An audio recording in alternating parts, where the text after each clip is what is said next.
Okay, this is another episode of By the Numbers League of Legends edition, presented, as always, by Alphadraft, where you can make a lot of money. Not as much, actually, now as you can make if you're a CSGO player playing in the majors, where you can make $1 million. But you make a lot of money still from like endorsements, from sticker money, from popularity, and that's why Monty hasn't lost hope. He's still sticking in there with CSGO. He knows there's other ways to make money. It's more than one way to skin a cat, as they say. Monty. Hey, I console myself with at least not being as bad as CLG in CSGO. That's what puts me to sleep at night. Really, that's how I can get by. See, and now in you've terms learned, of CSGO, also fuck you, because they're not that bad by NA standards. List 3 NA teams that are better than them. Oh, there's easily 3. So anyway, forget that. So here's the thing.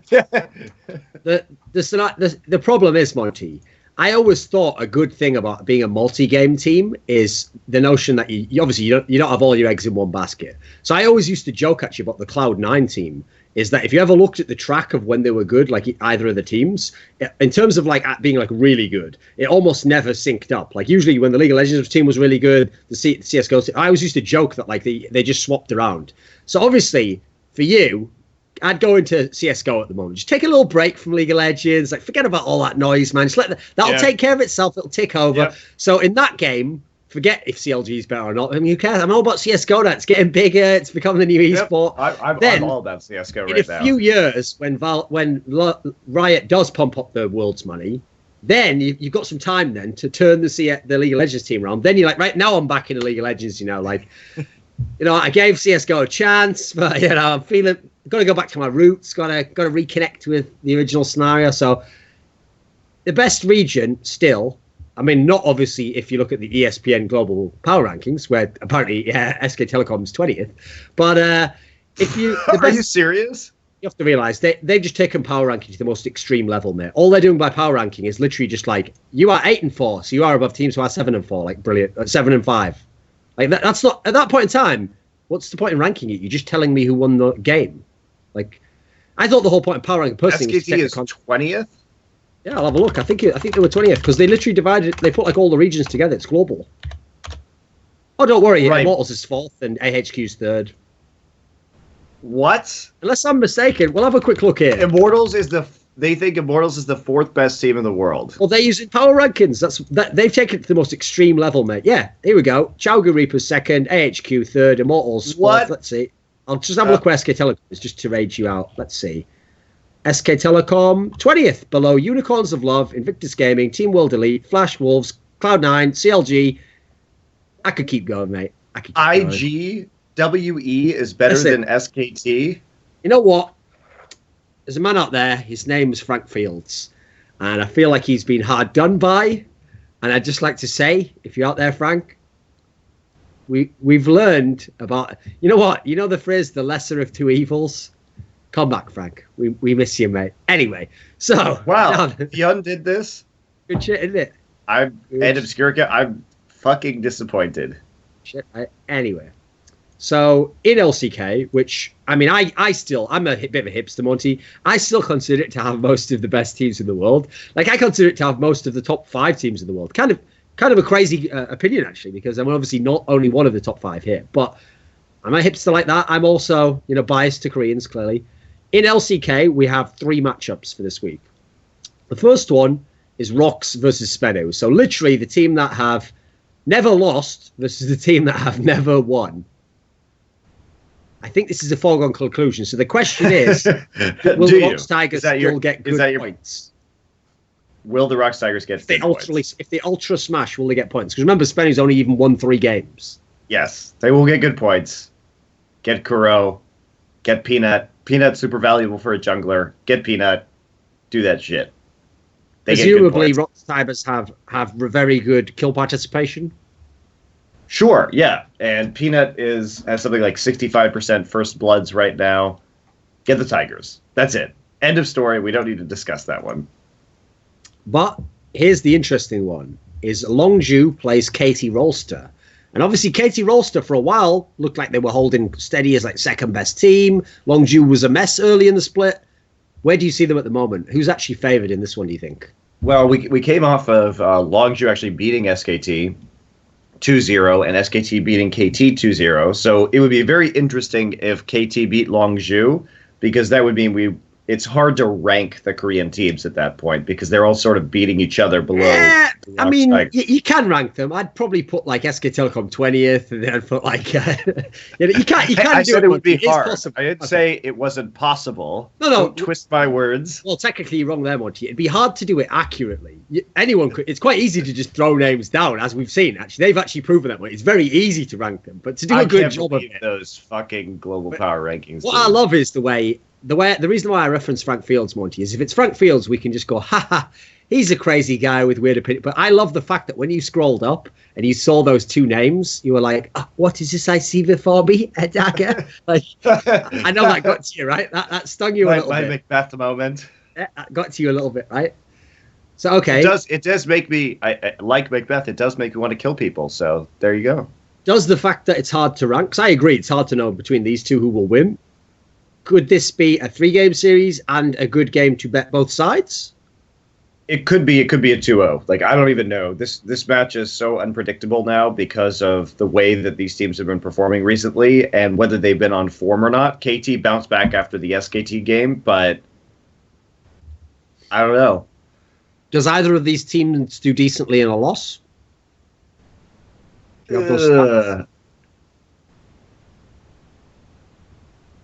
No. You want to just be picking the winner, really. Yeah, and I frankly I wouldn't even pick this game because I don't know who's going to win this. I would not be confident going in. Don't pick Fly in any case if you think KT is going to win. Someday is your man here, really. Yeah. I would, and I don't even know which lineup Longzhu is going to run. Presumably, they're going to run Coco and Chaser because that's what they did versus SK Telecom, and that's how they got their win versus SKT. Coco, Chaser, and Expression. The problem is the Longzhu players are cheaper, whereas actually KT are quite close to the Rocks level salaries. So you'd rather just pick Rocks in this scenario for this contest? I guess, yeah. That does seem to be the safer way out. In general. Okay, and does it matter if they run the other lineup? Longzhu players pick Coco. Coco is the one who actually gets a lot of points. Everybody else on Longzhu is not so high on the point totals. And you obviously have the added benefit if they do sub in Frozen. He's also been doing pretty well in terms of kills and whatnot. Yeah, he's been doing all right. Not as well as Coco has. Coco's up there towards the 30-point count. Frozen's only at 20, so I would take Frozen. Even Captain Jack is only at 23 points right now, so Longzhu, even in wins, hasn't been raking in the fantasy points. Okay, in the last game in Korea, we have CJ against a brand new team. This team called like Kongdu Monsters or some shit, isn't it? What's it called? Monster, it's singular. Monster, okay. Which was EM Fire. And what's great about that is that's a much worse name. Let's just go ahead and say that. That's a much worse name. It's way better than EM Fire. No, because Najin sounded cool though. Okay, but it wasn't Najin anymore. That was it. Najin was a wicked name. That sounds cool. But EM Fire. Yeah, Najin's sword was a great name. EM Fire is a shit. And this logo is terrible as well. I mean, their logo is literally a one-eyed monster. I think this team is going to be Dick. There we go. There we go. Korea. So over in fucking Taiwan, we have people calling their team like whatever it was. What was it? Gash Bears with a fucking pink logo. And then over in Korea, it's like, we are one-eyed monster. It's like brilliant, yeah. Like, what next? At this point, you know what I'm going to do, Monty? I'm going to buy my own NA Challenger team. It's going to be the fucking goatsy guys, the logo. It's just going to be called Torn Apart. That's what the team's going to be called. Just so I want to fit in with these guys. Show them that I mean business as well. God bless. See if I can get some VC backing for that. Okay. Right, anyway. Let's see. So, okay, yeah, the game is CJ versus Kongdu. Now, CJ have actually started to be all right. somehow. Not good, obviously, but, well, put it this way, they're not that far from SK Telecom, so they can't be ultra terrible, right? Well, I think, well, they're not, but they do win one very particular way, and that's through Kramer and Mad Life. And if you want to pick fantasy players, and I do think that CJ is going to win this best of 3, let me tell you, I have a player for you. It's Kramer, who has the highest point total with nearly 37 points and a win in the league. They win via Kramer. That's how they win games. They just build around him and let him carry, and that's it. So pick Kramer. That is the best advice. And he's actually reasonably expensive, 8,100, but yeah, obviously, if you want, you could just have him as your flex. Seems like probably a decent pick. Yeah, he's also cheaper than Prey and Arrow, even though he has a higher point total when winning, and CJ is likely to win this game. Mad Life, also for a support, has over 25 points, so if you can get Mad Life, that's also worth it. He is cheaper than Pure for some reason. There's a lot of value in CJ in these playdays. Is it plausible Kongdu will win a game? Maybe. They haven't been doing so great as of late, but doesn't mean they can't win a game. I think they might win a game, but CJ should take the series. Okay. I mean, for this one, obviously there was a limited number of games. There's only 3 games. Who do you think is the best value player to cover Kramer. all 3? Kramer. Okay. 100%. Right, he's putting up so many points right now that you really can't ignore him. Over in EU, we have, let's see.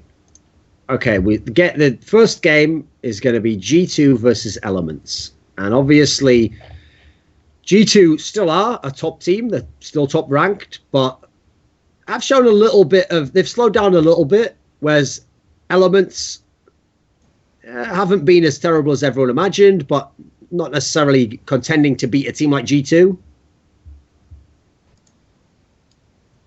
Yeah, Elements, I don't know. I don't think they can take out G2 this week. I think you should draft Perks and Trick, who continue to have huge fantasy point totals in the league. If you absolutely think that Elements can make the outside run, you're going to want to take Ica, because he actually does well in terms of fantasy points, but that seems really unlikely. G2 lost to Fnatic, but they should never have lost that game. They had, like a 5,000 gold lead at 10 minutes and managed to throw. It was rather extraordinary. So Perks is actually the most expensive player in the entire league. Does that justify in a matchup like this, though? Yeah, over 31 points per game. Yeah, definitely pick him. Definitely pick him. Okay, the question here is, in the past, we've often recommended Trick, but actually, even in their loss, Emperor had a lot of kills, a lot of impact. Who would you say is the second G2 player, Emperor or Trick? Trick. What do you think? Trick. He gets more points in a win than Emperor does. Emperor tends to die because he goes too aggressive in the front line, and that means that Trick is the player to go for here. He just gets more fantasy points on average. And Giants play Vitality, and at this point, Giants have only won 2 games, and Vitality have obviously been on quite a hot streak. They're now tied for first place. Should they continue to win here?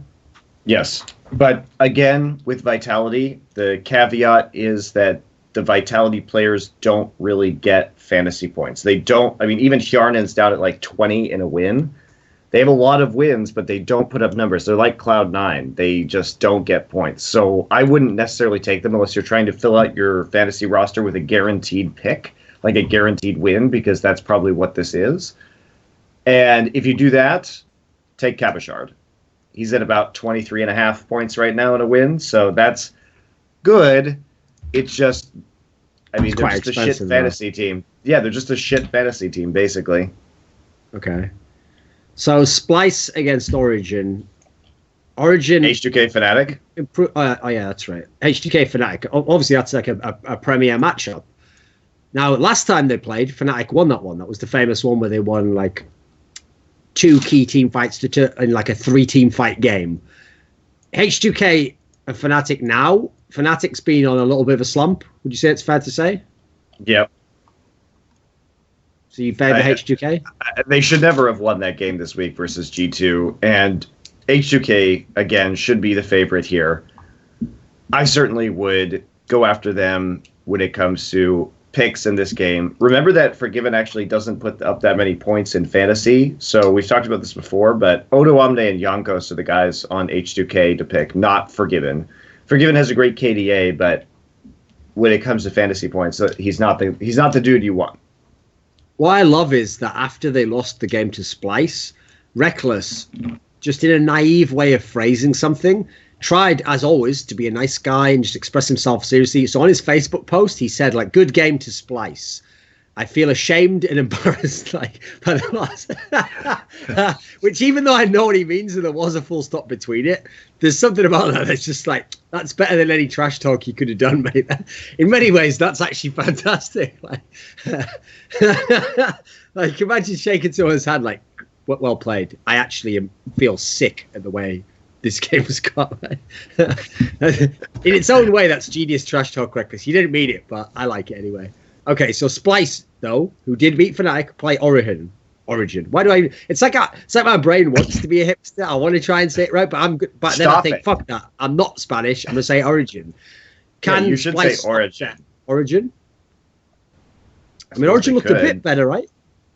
I don't know about that. They should never have won that H2K, or they didn't win the H2K game that they played, but they should never have even been in that one. H2K messed up at the Baron, and oh god, yeah. But Monty, you don't seem to realize the way they practiced in scrims against that team, and if they'd have gotten that ban, they thought they could deal with it and left the ban up. And then if they'd have won this game, I'm pretty sure they got some confidence up, and they'd have won it like, oh, sorry, it's the wrong show. Yeah, back to ban and obviously, yeah, okay. So you think that this is a chance for an upset?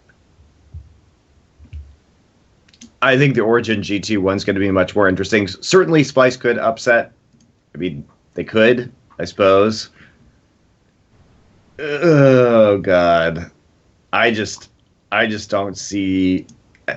Okay, perhaps they can. Origin has been thoroughly mediocre this season. They don't use teleport very well. They don't team fight very well or make calls that well. If there is an upset for Splice, pick Senkux. He will get you many of the fantasy points. That's the guy from Splice you want to take. From Origin, can't be many players. Like, Amazing's doing pretty well as a jungler for fantasy. It's Sven, basically, of course, that you would want to go with. The thing is, it's not like Splice played super great, and their style of playing, like you kind of described, they're basically like Senkux carries the game or they can't win. So the problem here is, if they at least had some like good style, I could maybe trick myself into thinking Origin's going to lose. But when I consider they're not that good as an actual team, Splice, and then I look at Origin's roster on paper, call me naive, but I just can't conceive of how they lose. Maybe they do lose, but I just, at the moment, I can't find a way to make it happen. Well, we've been saying that about Origin all season, that they just look uncoordinated and kind of a teamwork disaster, so. Sure. Okay, so here's an interesting one, Monty, because the last game of this day is Unicorns that Love Rocket, but I have news for you. Each team has a change. Lulex is joining instead of Rudy, so he's back. He's back for more that. Listen, you're a Korean fellatio. Why wouldn't they get Horo? Where is Horo? Listen, you're a Korean fellatio enthusiast. Lulex says, why only limit yourself to Korean? Like, no. Anyway, you just call back to a joke for another show. He's an agnostic fellatio enthusiast. Exactly. Listen, he doesn't limit himself. But in other news, Rocket have got a change. They brought in Noxiac as their support instead of Xing. So that's probably an upgrade. Good for them, right? Yeah, I think Noxiac is actually a good player. I guess he just wasn't the shot caller from. I can't really tell because when the Fnatic cut him, what they said was so weird about him. Like, he wasn't doing. It sounded like he wasn't shot calling as much as they wanted him to. Well, if you notice, it's also around the same time that Reckless made some sort of comment saying that he was the captain. Whereas I noticed they didn't really say that earlier. So I think the two things are connected. And the notion was, we're going to bring in a Swedish guy for Reckless as a support, and he's going to be the shot caller. I think you're onto something there, where I think maybe they thought Noxiac could be the Yellow Star stand-in as it was. That's some big shoes to fill for sure. But I think it should be a good addition to Roccat, though. Yes, for sure. Yeah, I agree. I think Noxac is a solid player, and for a rookie, I think he was doing quite well, actually. That's why I was surprised they cut him, because anyway, I didn't think he was the problem. I thought that, Spirit and Gamsu's shitty play was the problem, but... So here's the thing. Roccat obviously have not been doing well since Edward left. And as a result, some of their players are among the cheapest in the league. But Unicorn's Love had been good. Now they're bringing Lulex. Where do you see this one? Is there upset potential? Should Unicorn's Love still just win? I mean, Unicorn's Love still have very good players in certain areas. I'm really surprised they got rid of Rudy. Supposedly, believe it or not, hilariously enough, unless I'm wrong, I didn't look into this heavily because I don't really give a fuck about that guy's life, but I think it was implied they got rid of him from toxicity. Which, if you bear in mind, the whole hype was that he'd just come in and it's like, hey, look at this friendly guy, man. And it's like 1 week in, it's like, get him the fuck out. He's too toxic. I just love League of Legends, mate. That's the shit that I love. It's how ridiculously tabloid it is. It's great. Rudy was actually doing super well for a jungler, nearly 30 points a game, and Unicorns of Love wins. So I'm really surprised that they would get rid of him at this point, because he was delivering for them, and they were continuously winning. Oh, here's the thing, Monty. Here's what you haven't considered. If Unicorns of Love bring in Lulex, then based on past performances, Lulex will now become a top player. He will now start winning games, start having money, because they are like essentially, they bring people's careers back to life, mate. They make people good who shouldn't be. They have they are the Red Woman from Game of Thrones. They work dark magic on you. And so I think Lulex now, he'll start getting in asses. And he'll be like, so this is what it's all about. Mutual exchange. That's the next chapter of his career. Mutual exchange. Ass exchange. Yeah, exactly. Basically, this is next part of Lulex's career. You remember in the movie Requiem for a Dream, where that woman who's a drug addict has gone to her very bottom, and she's actually like doing a show dance, and then that guy pulls out that dildo and he goes ass to ass. Okay, I think we've literally extended that metaphor much further than it ever needed to go. I'm sorry. Is it really we? Here's the thing, Monty. I've read Reddit. You get the same blame for not stopping me. That's the whole thing. Yeah. I know. It's awful, isn't it? So in many ways, you were complicit in my crimes, and I will say that to the judge. So Unicorn's Love should win this. Steal back to pick. I feel like I'm in that situation of the conundrum of first they came for X and I did nothing, right? That's how I feel when I do these shows with you. But it's all turned it around. We got Loco back. We got back our son, who we thought he did it. Well, I was going to spoil Star Wars there. We just got back our son. And it's not even a good movie. I don't give a fuck. I was going to spoil it. I don't care. But we got back our son, and then we got back amazing. I never really wanted him back. Didn't even know the guy well. But it was just an episode. Who knows who will be next on the conveyor belt of hate? So anyway. Okay, Unicorns of Love will probably beat you Roccat, right? Yes. And take Fox and Steal back. So for day 2, as you mentioned, a more interesting Origin matchup is Origin G2. Does Origin, basically, is G2 got enough flaws that they'll lose to Origin? Who the fuck knows? See, that why I'm so confused by this is that Origin has they're a 50% team. They can win off other people's mistakes. They can take advantage of other people when they make mistakes. G2 makes a lot of mistakes. We saw that last week. They lost to Fnatic with a 5k gold lead at 10 minutes. They overcommit. They overdive. They play overly aggressive. I think Origin can win this one, but I would not pick players in this match because I am not sure who is going to win. But if someone wanted to gamble, it should be a bloody match. Yeah, Perks and Trick. For sure. Sven, again. Sven is the point player. Tower of Evil has not been doing well. Maybe you take Amazing because he's doing okay when it comes to points for a jungler. Do not take Soaz. He has been underperforming even in Origin's victories for fantasy points. So in Giants, H2K is obviously a very underwhelming matchup. Are the H2K players, considering presumably they're expensive. Are they going to be? Will they be worth it in a win? Only Odo Omne and Yankos, and they're not the highest point total players. This should be a pretty clean game, I would think, for H2K, and I don't think they're going to rack up a bunch of kills. I actually wouldn't pick into this one either. Okay, so Unicorns of Love play Slice, and as I said, Splice, and as I said, as far as we know, Unicorns of Love, they have a new player. Well, you assume Lulex will be in the game. Why don't they have Horo? Why? He's available. He's played with them before.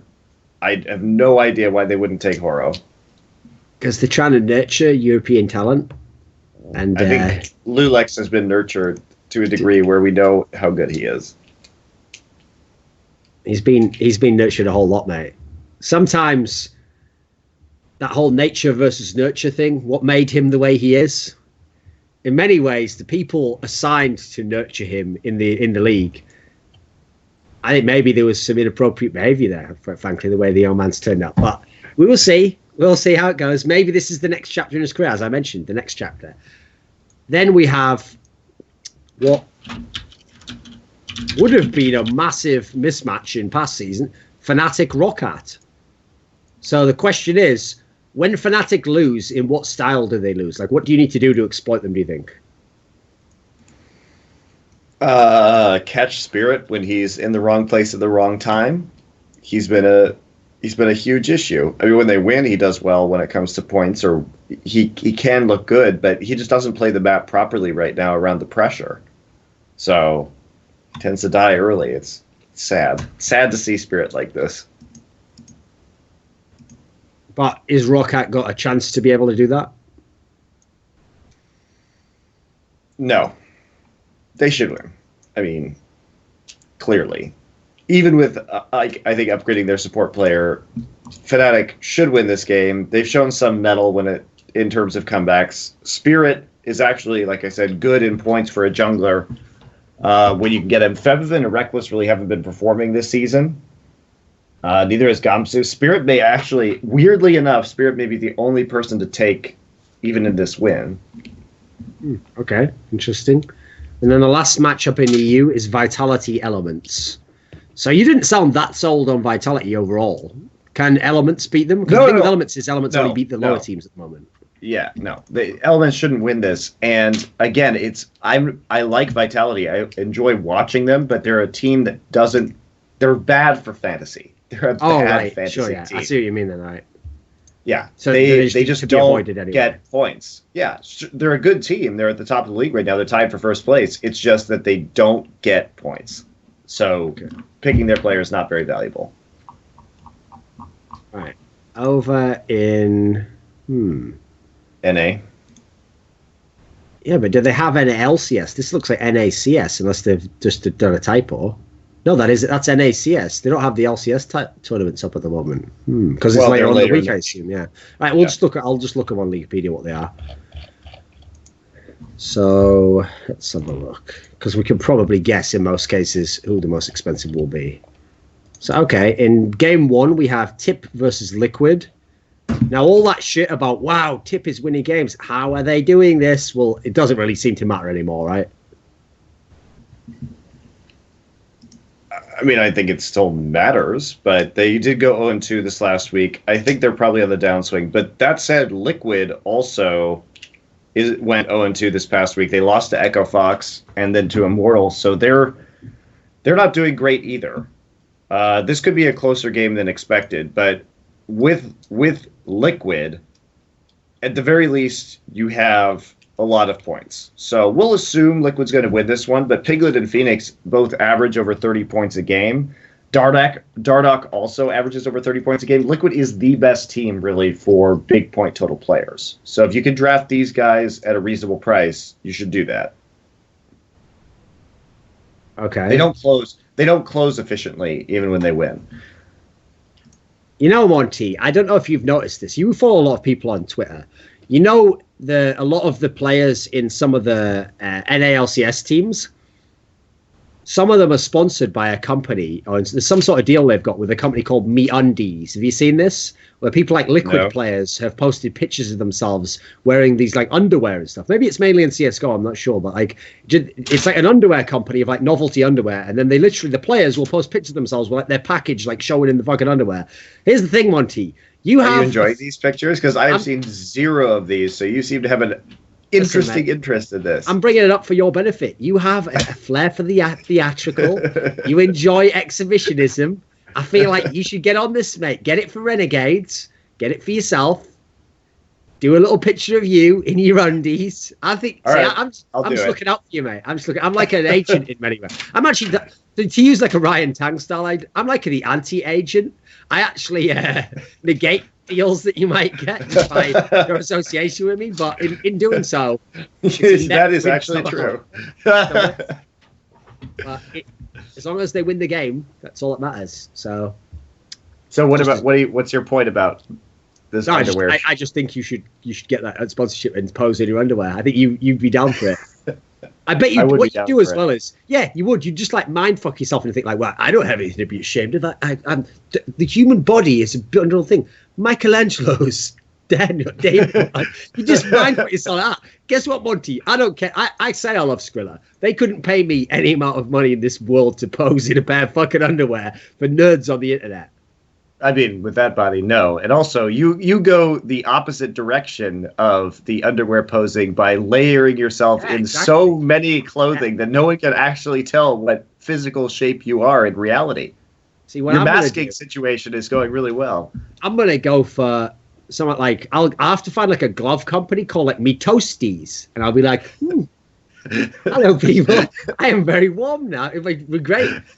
I'll appeal to an older demographic. Have you ever considered that all your talk about Skrilla really falls on deaf ears when you refuse to pay more for heating and therefore are sitting there in your scarf and jacket right now? Where's this money going, Thorin? That's the genius, is that because I do that, fans never really believe I make good money. Therefore, they don't get that upset when I say that controversial shit, because they're like, me doesn't make that much shit. If they knew I made loads of money, obviously I don't, guys. Else I'd pay for heating, right? Then they might get outraged. They might try to demand that I don't. And so as a result, it's the ultimate. It originally was a real thing, Monty, but now it's the ultimate alibi. So as long as I keep doing it, it's all good. I mean, let's not mention, by the way, when people are like, well, he obviously can't make so much money. Yeah. Did you see the part where I like lived in Korea for no reason for 8 months last year? It was just like balling out of control for no reason. Remember, I don't have a job there, but I'll just leave it out. Again, I don't want to like put the pieces together for you guys, but I'm just saying, you're right. I don't make any money. That's why I'm in his house. Oh God, I hope you guys support Alphadraft. I sure need that money this one. Like, as though I even get a cut of it as well. It's not just like a straight up front sum, but maybe it is. Maybe I get a percentage point on Alphadraft sales. Maybe the only way I can get through the winter, which is already gone, is if you guys play Alphadraft. So in many ways, when you play Alphadraft, you're helping me, you're helping the community, you're helping the scene, you're helping me wreck on Riot. Don't you like it when I wreck on Riot? Keep playing Alphadraft. All you have to do is play Alphadraft, basically, and it'll all work out in the end. Anyway, so where was it? Oh, we're only on to matchup 2, actually. So I got sidetracked by the thing about the undies. So here's an interesting one, Monty. Here's a really interesting one. Because if Echo Fox win this game, this will be like porn for me. That Froggen on a team that on paper isn't like full of known players, Rex on TSM, I will be loving it, mate. Because here's the thing, Monty, this is the first time we'll have an official match, not an all-star match, Froggen Bjergsen, since season 3. I had no idea. That's a very interesting fact. I mean, very different rosters they're both going to be coming in with, but we'll finally have this matchup. Echo Fox has looked good, right? Yeah, they've been on a hot streak recently. Froggen's been doing super well. He's also conveniently a very good player for fantasy points at over 30 points a game. Granted that those have been inflated because he's been doing well. Echo Fox has been doing well. TSM has not been doing well. They had an 0-2 week this last week, but Double Lift and Bjergsen still in the upper 20s when it comes to points. Nearly 29 points for Double Lift. He probably should be your priority if you're going to pick TSM. I I think Echo Fox is actually going to win this one. As weird as it might sound, they've been doing really well recently, and TSM doesn't have a game plan besides 5-man group in the mid game every game and see if they can win a team fight. That's like their only strategy. Do you think that they just ban Corki based on the fact that Fogan's has just been smashing everyone with it? I think they probably should do that. Yeah. I'm actually amazed that teams just kept letting them get it over and over again. Especially since Echo Fox has blue side, so they'll just first pick Corki if they have the opportunity. Sure. Okay. So that's like good upset potential there. Yeah, I think it is. Because I'm going to go ahead and guess the TSM players will surely be priced better, so that's probably good value there. I think Froggen will probably be really good value. Okay, so Immortals versus CLG surely has to be actually a game that's possible could be an upset. Not likely, maybe, but if you're going to pick a team now, you want the shot-calling teams to beat them, right? Correct. And I don't know. Immortals, when they played Renegades, when they played my team this last weekend, they played really disrespectfully and really sloppy, and they had to fix their errors in the mid game in order to come out with a win. And they played a very good shot-calling game in the mid and late game to seal out that win. But CLG, as you're saying, is another team that actually has very good shot calling. And I think if they played the same way against CLG, or if they play the same way against CLG, that CLG will just close the game. So CLG, you know what? I think CLG is going to beat Immortals this weekend. I think Immortals has gotten too overconfident and sloppy in their play and sloppy in their draft. And CLG has a lot to prove. So I would take Huhi or Stixay here, who are both the top point total players on CLG, and try and run with them. Okay, and then NRG is playing Renegades. Yep, I think we know how that's going to go. Is there any NRG players that are worth it? Yeah, GBM. Okay. GBM is really good in their wins. Now, that said, there is a caveat here because they're playing without Law, or they're playing without Alltech. Like Laud, I guess, is stepping in this weekend because Alltech didn't want to play or some shit. Maybe there's a chance for an upset for us. If so, Freeze is your guy for sure. Freeze and Alex will be good value, but Laud is, I think, a suitable enough player, even with Energy's struggles recently. Actually, you know what?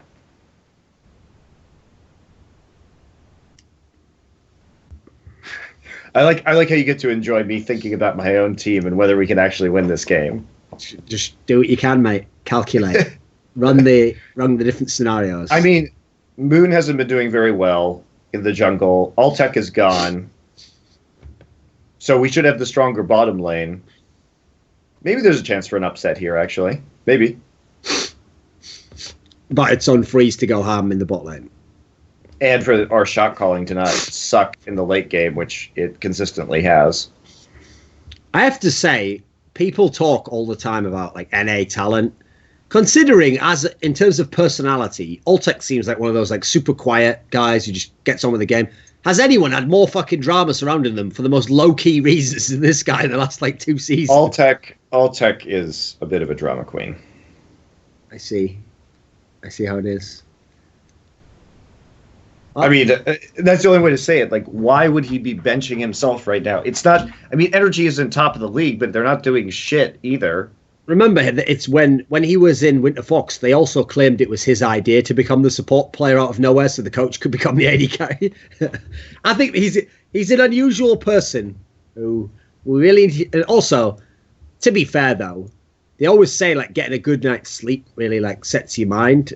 I feel like he might not have gotten a good night's sleep ever since he was sleeping in the old stairwell of evil genius. Maybe that set him off down a dark path, Monty. Well, a dark stairwell, winding I imagine it like a castle, Monty, a winding stairwell that goes up to a tower where Crepo is in there. But see, the problem with Alltech is that he's sort of like Harry Potter, right? He was sitting in the closet, well, in this case, the stairwell. Instead of being under the stairs, he was literally on the stairs, sleeping. And then he gets his magical wizard school letter from Energy, where he gets to be with all of these powerful big-name players. Except he's like if Harry Potter drops out of Hogwarts. That's the status that Alltech is at right now, is he got the fucking letter in his house, and he goes to wizard school, and then he decides to quit. See, the problem is I know fuck all about Harry Potter, man. Like, if you think I'm savage about Star Wars, I'll tear Harry Potter motherfuckers apart like that. I don't have any respect for that series. That's one series that doesn't even have like posterity. It's got nothing. It's just dog shit. It's like, I get it. You were 7. You hadn't read anything by fucking Dostoevsky then, so you thought it was wicked. I get it, but don't go on about it when you are 17. That's when you have to. Basically, just making an analogy. If you want to go ham about Harry Potter, I'll join you. Fair enough. So, okay. Here's an interesting one, because C9 plays Dignitas, who'd been doing pretty badly, but then they grabbed this win out over TSM. Does that matter? No, I think TSM is just really inconsistent. I wouldn't say that's a reason why they could beat C9. C9 is too good right now. They have too good shot calling. Like, they're very much on fire at the moment. I would certainly trust them to win over these other teams. They even found a way to reanimate, like, you know that famous movie, that horror movie, The Reanimator? It was based on like a Lovecraft story. They even found a way to reanimate the dead corpse of Balls and actually have him like carrying some team fights. So if they can do that one team, they can truly do anything. If by that, I mean, watching NA is just torturous, because Riot gave Balls like the MVP of the week or whatever, and I was watching that TSM Cloud9 game, and Balls literally had to do nothing on Gangplank, because what TSM did was they just all grouped together inside of his barrels every single time in every single team fight, and he just shot one barrel. It wasn't like he actually did anything. It was TSM playing absolutely fucking idiotic. See, this is where, Monty, I'm about to waste what would be dynamite material on someone inside, and it's just on by the numbers, so people aren't even going to see this. But what I'd say is, see, this is where every now and then sports psychology can bite you in the ass. Because what happened is, before the game, I like to imagine that Mind Games Weldon was in there, and he was like, guys, the thing about all you guys is you're all individuals, and by yourself, you're strong. You're one of the best in the game. But you know what? When you play by yourself, you only play for yourself. How about if you play together? When you come together, you're going to accomplish great things. So it was in their mind. He planted the subliminal seeds. In game, they saw a barrel there, and they were like true warriors in battle. When one man was jumping on the grenade, like, guys, I'll save you. They all jumped onto it, and then they all died. So listen, it's great sports psychology. I agree with all the points, but every now and then it can bite you in the ass, you know. I mean, also, the joke there would be how Doublelift would interpret some philosophy like that. Like, so I'm supposed to stay with my team, yeah? Like, sort of. That's not entirely what I'm saying. Like, you haven't really quite got there, Doublelift again. No, but I'm supposed to not play my game. I'm supposed to play his game. Like, you know what? Forget about it. Just kill creeps, man. You just go back. This psychology thing is a bit too hard, actually. I can see why Freud took so much cocaine, Doublelift. Anyway, enough of that. So we're saying C9's going to win that game. I think reasonably so. Yeah, Judson, sneaky. Go for those guys. So the next day starts off with Energy versus Tip. Energy should win this game. Yeah, GBM again. Good pickup. Impact. Actually, let me check on Impact. GBM does very well in the wins. Trying to find Impact. Impact does super well in their wins. Impact and GBM. Impact actually is the second highest. No, he may be the highest point player in the league in a win. He's been coming up real big. Yeah, he's even ahead of Shifter. Yeah, so Impact and GBM for sure. And then we have, this is a very interesting game, C9 versus CLG. So how do you see this one? I think C9 will take this just based on current form. Do you think C9 is the second best team overall? Yeah, I do. I think Darshan hasn't been doing enough this season to really punish Balls, and that C9's shot calling is still a little bit better. So, and I think Jensen is better than Huhi. And yeah, I think C9 for this one. It's hard to call, though. I don't know if I'd pick in this game because it could go either way. Okay. And then Liquid versus TSM. This will be a test, really, I think. This will be a fucking shit show. This will be a shit show. Because neither of these teams can close. I don't know who's going to win this game. It will probably come down to one late-game team fight. Liquid is obviously the better point team with Piglet and Dardoch and Phoenix. But TSM has shown that they have no strategy in the early game. They basically just like start losing, and then they wait for somebody to do a Baron, and then they fight them at Baron. It's like a 50-50 whether they win the game or not. Okay. Is that a good game to go for and just gamble that you pick the right side?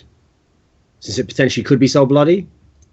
I think you can pick either side here and do well. Okay.